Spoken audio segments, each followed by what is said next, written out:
I think it's really important, first of all, to choose an aspect of Christianity or an implication of Christianity that you're really enthusiastic about, that you're really fired up by.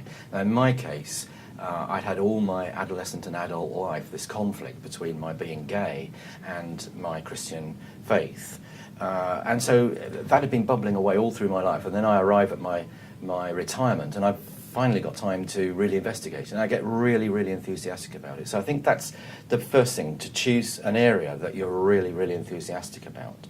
And then I find you see your way through to locating people who are already in that kind of area. And if you read books that seem to be relevant to that, you'll find they refer to other books. And gradually, through familiarizing yourself with the literature, you see the key names appearing again and again and again. In my case, for example, the books that I read referred constantly to Theodore W. Jennings, who's a really key scholar in relation to my area. And so I made a point of reading his books.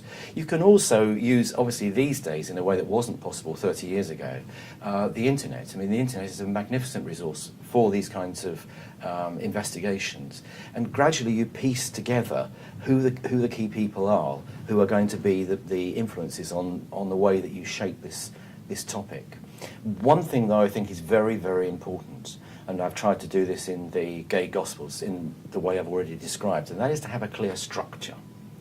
Here, one of the reasons that this book is doing well at the moment is because it is written in accessible language, but it has a very clear, defined structure. The two testaments that I just spoke about, the affirmative testament and the defensive testament. And then within each testament, the chapters are relatively short. And I try to focus distill down, if you like, the key points under each heading, so that people feel as they go through that they are progressing. And I think that's very important. Thank you for listening. Please review our other available content for help writing, publishing, and marketing your book. If you have any questions about the Author Learning Center, please contact us by email at authorsupport@authorlearningcenter.com.